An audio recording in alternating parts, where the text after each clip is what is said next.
This video will teach you the basics of the game Oranges and Lemons by Medusa Games, so that you can get playing as quickly as possible. First, you need to set up the game.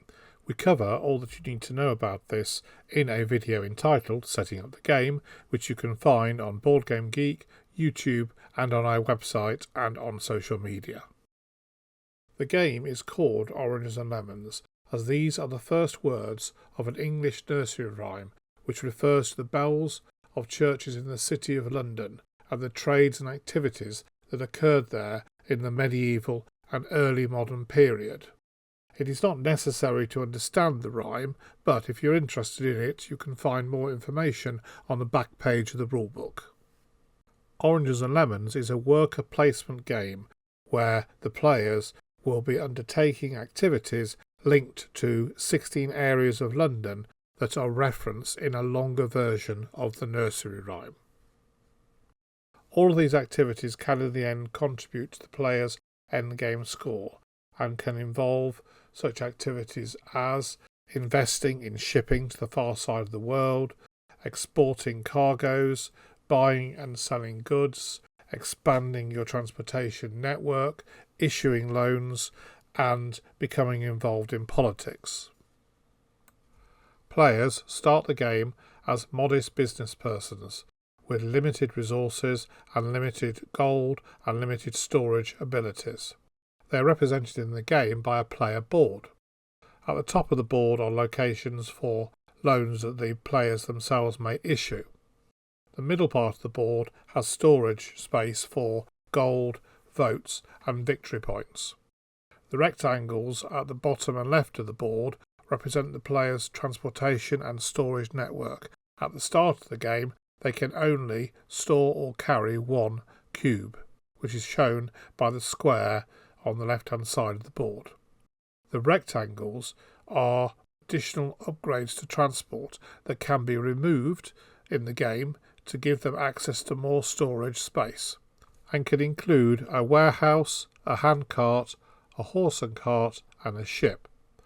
During the game, the players may become benefactors to the churches of London town, and these will be represented in the gift of bells, which are shown on the player board.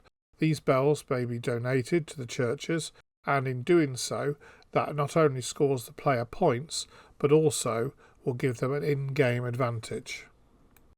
There are three important concepts that players need to understand when playing Oranges and Lemons. Let's first have a look at locations. There are 16 known locations around the main board where actions in the game occur. Some have associated tracks and activity areas nearby them. Locations may vary in appearance, but they all share common elements. First of all, here in A is the location number, 1 through to 16. B is the benefit gained by placing a bell here. C is a representation of the location. D is the placement spots, the worker placement spots available for workers to be placed. E is the section of the rhyme that refers to this location. F is the action that players will actually undertake by coming here. And finally, G is the location where they will place their bells. We will go over the actions and also the benefits of placing bells later. The second important concept is that of gold and how it is represented in the icons on the board and on other game elements. A gold coin always represents a situation where the player will be gaining money, and the number on that will tell you how much money the player will gain by undertaking an action or fulfilling, for example, a cargo. A silver coin will always indicate when a player has to spend money, and the number here will tell you how much the player has to spend. Sometimes this may be on a worker placement spot, sometimes it may be on an action location. The third important concept is that of bells. We have already mentioned that bells are on the player board, and the players will be donating these bells to locations around the board, gaining bell benefits. They do this by undertaking the action in Whitechapel, which we will come back to. At the start of the game, the player will have on their board 3 level 1 bells, a level 2 bell and a level 3 bell. When they donate the bells, they must first place a level 1 bell before they are able to donate a level 2 bell, which will finally give them the ability to place the level 3 bell. Note that it is not necessary to place all 3 level 1 bells before you are able to place your level 2 bell. When placing a bell, players must pay money, 5 gold for a level 1 bell, 10 for a level 2 and 15 for the level 3 bell. They then take their bell from their board and place it in a bell location. They are freely able to place any bell in any empty free location. However, once a bell has been placed in a location, it is only possible to place a bell there if you are placing a higher value bell, in which case the player who had a smaller bell in that location must relocate their bell to another empty location. If they are not able to do that, they may place their bell back into Space 6, Whitechapel, and take 3 gold in exchange for melting down the bell. Once a player has a bell in a location, they gain access to the bell benefit. There are 16 of these, 1 for each location on the board. As an example, in location 7, a player with a bell there will gain an extra gold every time they sell a cube in the market. If a player is forced to remove a bell from a location and place it in a new location, they generally will lose the benefit of the former location. The only exception to that is location 10, which is Aldgate, which is the place where a player can gain a warehouse by getting a bell there. Once the player has opened up their warehouse slot, they are not forced to close it again if they were to lose their bell in that location. A typical game of Oranges and Lemons for 2 to 4 players will last 12 rounds. A 5-player game will last 10 rounds. Players have the option of making games longer and shorter. Each round of Oranges and Lemons consists of 3 phases. There is a worker placement phase, an action phase and an end of round phase. In the worker placement phase, players take it in turns to place a worker on a worker placement spot. The order that this is done in is determined by the turn order track. This will have been preset before the start of the game, but the order will change during a normal game. In this particular example, green will place its first worker, then red, then blue, then pink will place its second worker, followed by blue, red and finally green. Only 1 worker can be placed in each worker placement spot, and on a typical location the furthest left spot usually has priority in the action sequence that will be later undertaken. Certain locations will only be available in larger number games. In this example, a 2-player game would only be able to use the left-handmost spot, meaning that once one player had placed a worker there, the other player would not also be able to go there. A 3rd-player game opens up a second worker placement spot, and in a 4 and 5-player game, the 3rd spot would be available. Most worker placement spots are a plain brown colour, meaning that they do not require the spending of any gold when placing the worker. Some worker placement spots, however, have an actual value written, which means that you must pay gold in order to place your worker at the moment that you place your worker on that location. In this example, the first player to place a location here would have to spend 3 coins, and that money must be paid at the moment the person places that worker. The second player to place a worker here would have to pay 5 at that moment. Please note that location 7, St Catherine's, does not have the usual worker placement spots. Instead, the locations shown in gold are the worker placement spots. Note that because the spaces here are in gold, players will not pay money to place their workers. This instead will be the money that players will be earning by undertaking an action in this location. Once all the workers on the turn order track have been placed, each location is activated in turn, starting at location 1 and working round the board to location 16. If there are any workers in a location, you resolve that location. In most cases, there are 2 or 3 worker placement spots in a location. You activate these from left to right. Location 7 is a bit unusual in that the order of activation depends upon the placement of the workers on the relevant spots of lemons, bricks, pancakes and pans. More details are explained in the rules on that. Location 12, Old Bailey, activates regardless of whether any players have placed workers there or not. Again, there are more details in the rules on that. Once a worker has undertaken an action in a location, you move the worker back to the turn order track. The first worker to be placed back on the turn order track is placed on the white spot next to the blue spot. Further workers are then placed on the next white spot along, going clockwise around St Paul's.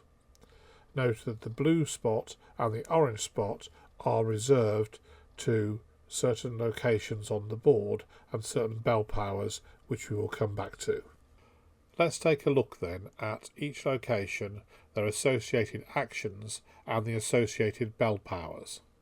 Location 1, St Clement. The action here is to buy lemons. Players can buy 1 lemon for 1 gold, 1 lemon for 2 gold, a set of 2 lemons for 2 gold, or a set of 3 lemons for 3 gold. What you buy, though, will be restricted dependent on what other players have bought before you. In any turn, you do not replenish the resources until the end of the round. The bell power here is to gain 11 at the end of the round. Location 2 is St Margaret's. Action here is to enter an archery competition. The first player will gain 4 gold, the second player will gain 2 gold. The bell power here is to get 2 additional gold when gaining gold in this location. Location 3 is St Giles. The action here is to buy bricks. Players can buy 1 brick for 2 gold, a set of 2 bricks for 3 gold, or a set of 3 bricks for 4 gold. Bell power, gain 1 brick at the end of the round. Location 4 is St Martin's. Here you issue a loan. You are getting involved in the money lending business. You are not borrowing money. Players can pay 5 gold to issue a level 1 loan, 10 gold to issue a level 2 loan, or 15 gold to issue a level 3 loan. A player may only issue a level 2 loan if they have already issued 1 level 1 loan, and may only issue a level 3 loan if they already have at least 1 level 2 loan. At the end of each round, the player receives interest on each loan held at the level of 1 gold for a level 1 loan, 2 for level 2, and 3 for a level 3. The bell power here is to gain an extra gold per loan at the end of the round. Location 5 is St Peter's. Here you can buy pancakes. You can buy a set of 2 pancakes for 3 gold, a set of 2 pancakes for 4 gold, or a set of 3 pancakes for 5 gold. The bell power here is to have a discount on your pancakes so that each of these sets will cost 2 gold less. Location 6 is Whitechapel. These are the bell foundries where the bells were made. Here you are able to place a bell. You can place a level 1 bell for the cost of 5 gold, a level 2 bell at the cost of 10, and a level 3 bell for the cost of 15. As we've already said, you have to place a level 1 bell before you can place a level 2 bell, before you can place a level 3 bell. The bell power here is that any number of bells can be placed here when generally moving a bell when it has been supplanted by a higher level bell, and when you place a bell here you gain 3 gold. Location 7 is St Catherine's. These are markets. Here you will sell resources. when you sell resources here, you gain the amount of gold underneath your worker per cube that you sell. If you want to sell more than one type of goods, more than one type of resource, you have to place a worker more than once in this location. Whenever you sell resources here, you advance the transaction marker down the transaction track one step for each type of resource that you have sold here. The bell power here is to gain 1 additional gold for each resource cube sold here. Location 8 is St John's. Here you are begging for royal favour. You may choose either 3 gold, 2 victory points, or either a lemon or a brick. Other players' choices does not limit your choices here. Note that the first worker placement spot here is a blue dot. The player who has put their worker here will move their worker back on the turn order track to the blue space, giving them the first move in the game for the next turn.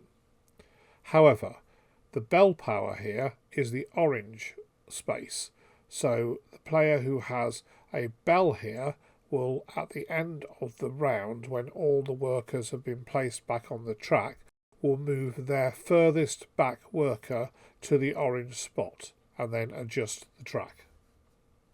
Location 9 is St Anne's. Here you can buy pans. You can buy 2 pans for 4 gold, 2 pans for 5 gold, or a set of 3 pans for 6 gold. The bell power here is to get a 2 gold discount per set of pans that you purchase. Location 10 is Aldgate. This is where you upgrade your transport. You can upgrade and add a handcart for the cost of 3 gold, a horse and cart for 7 gold, and then a ship for 10 gold. You must perform the upgrades, however, in that order. Note that once you have unlocked your ship, you will gain a victory point per round at the end of the round. The bell power here is to gain access to the warehouse by removing the warehouse tile from the player board, providing you with 1 additional space. Location 11 is St Helens. Here you can buy or sell shares. When you have a worker here, you may either buy 1 or 2 shares at the price shown by the grey share price marker cube on the share price track, or you can sell any number of shares at the price shown by the share price marker on the track. The bell power here is to buy shares at 1 gold less or sell shares at 1 gold more.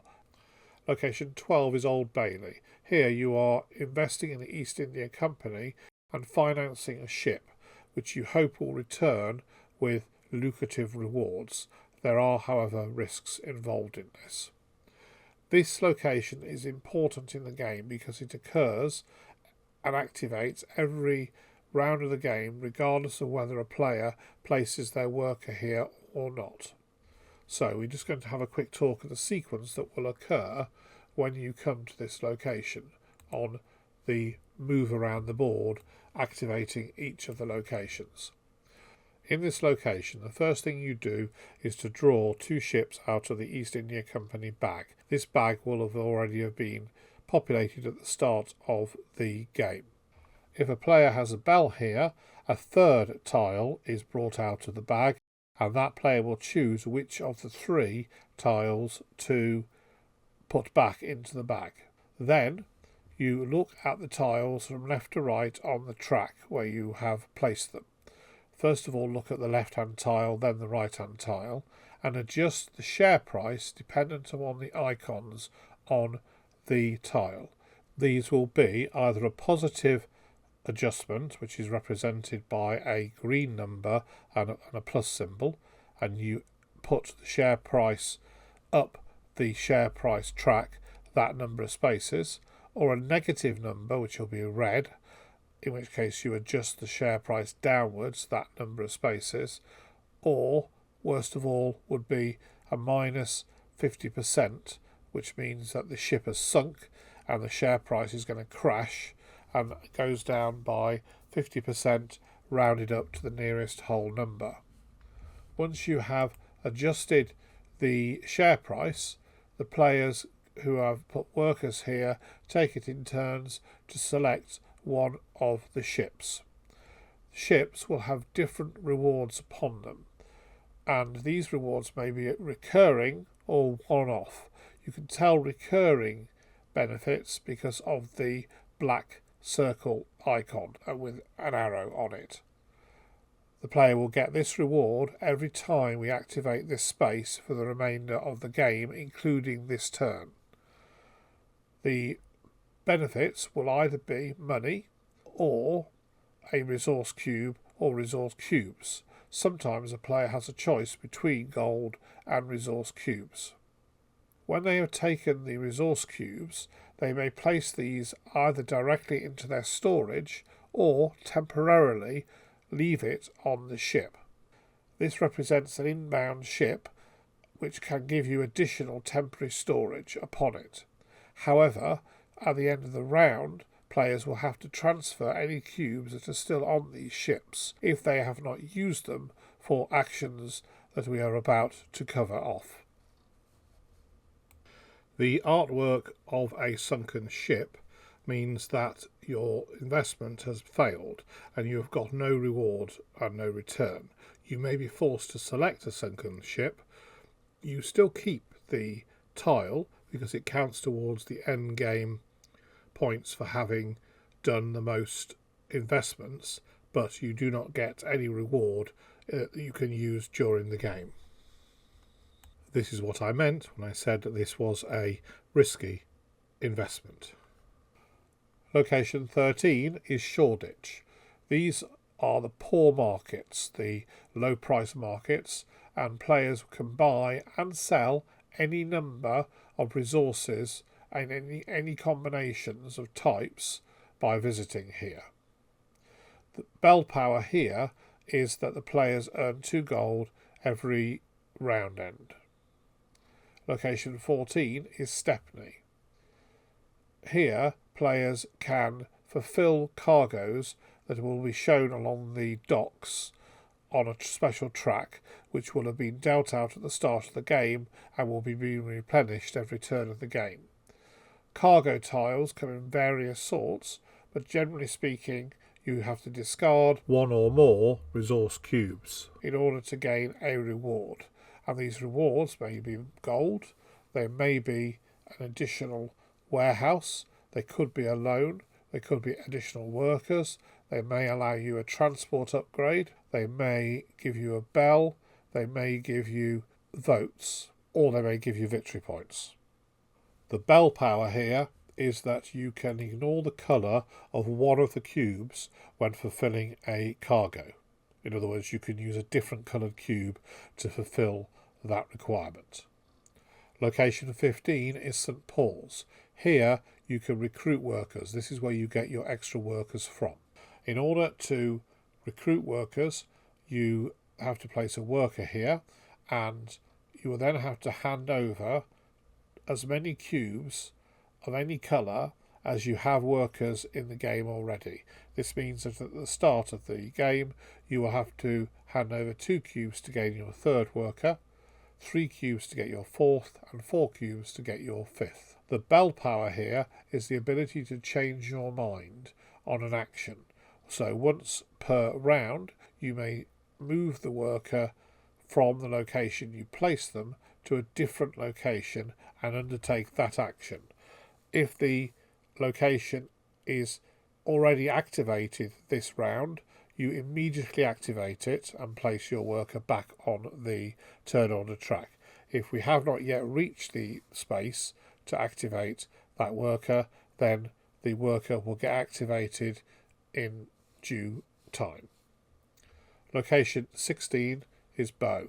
Here you can buy votes. You are seeking election to be Lord Mayor. So here you take one of the vote tiles, which will have between 1 and 4 votes on them. These are also victory points, and you keep these secret until the end of the game, and the player with the most votes will gain one of the game end rewards. The bell power here is that the player takes 2 tiles and keeps the higher one, discarding the second. Once all the workers have been placed back on the turn order track, there is an end of round phase. This is an administrative phase, and tasks are undertaken in the order summarised on the summary card. First, you refill any empty resource cubes in spaces 1, 3, 5 and 9. You do not refill the market at Shoreditch, which is location 13. Then, if any player has a bell on locations 1, 3 or 13, they take the bell benefit, that being a free lemon, a free brick or 2 gold to the controlling player. Then, any player who has a ship unlocked will gain a victory point. Next, any players who have loans gain interest on the loans. This will be 1 coin for a level 1 loan, 2 coins for a level 2 loan and 3 coins for a level 3 loan. They may gain more interest if they have a bell on location 4. Then any players who have resources still on EIC ships must move those resources to their storage locations. If they are unable to do so, they must try and sell those resources at the prices available in the Shoreditch market. If they are unable to do this, they must discard these resources. They are allowed, however, to rearrange resources between the ships and their existing storage in order to discard the least valuable cubes. Next, we look at the 5 ships in the Stepney docks. If there are 2 or more empty spaces, we slide the remaining cargo tiles down so the lowest spaces are full and then refill the empty spaces from the stack of cargo tiles. If there are no empty spaces or only 1 empty space, remove sufficient cargo tiles, starting with the space next to the discard pile and working backwards so that there are 2 empty spaces, and then slide them down and refill. Finally, once in the game, when we do the Stepney Docks action, we will reveal a Change Ships tile. When this occurs, we remove the ship price tile from location 12 so that the higher prices are revealed, and then we empty the EIC bag and refill the bag with Type 2 and Type 3 ship tiles. We are now ready for the next round. When the last cargo tile has been placed on Stepney Docks, the next turn will be the last in the game. After the final round in the game, players proceed to a scoring phase. However, before they do that, players who have shares must first decide if they wish to sell the shares to generate gold or keep the shares for the victory points that they are worth. This decision is done in player order, as has been re-established on the turn order track after the end of the round. The endgame scoring consists of 2 elements. You can use the score pad to add all of these up. The 2 elements are individual scores and endgame bonuses. The summary tile, which is in the game box, and the rules detail the scoring mechanisms. Briefly though, you score for the number of votes that you have, the value of your loans, money is gold divided by 5, the shares are worth 1 victory point for every share that you have, and there are bonus points if you have a higher number of shares. Some exports have victory points values. Dependent on how much you have unlocked your storage and transportation network, you can score additional points through that. Resource cubes are worth 1 victory point for each lemon or brick, and 2 victory points for each pancake or pan. The bells placed are also worth victory points, as shown by the points revealed on the player board. The transaction track will also show a number of victory points, and you score the points that you have reached on that track. You also score any miscellaneous points you may have picked up by visits to location 8, St John's.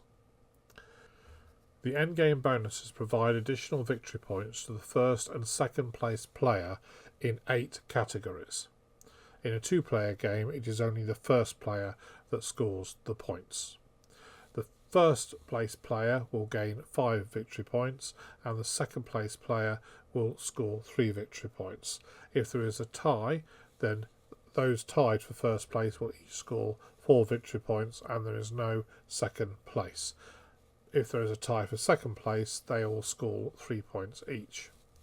The 8 categories are the most VPs from vote tiles, the most ship tiles, the most VPs in loans, the most gold, has the most VPs in placed bells, has the most cargo tiles, has the most shares, and has the most transactions. The player with the most victory points wins the game. If there is a tie, then the player with the most victory points in bells wins. If there is still a tie, then it is the player with the most gold, and if there is still a tie, it is the player with the most workers on the turn order track at the end of the game.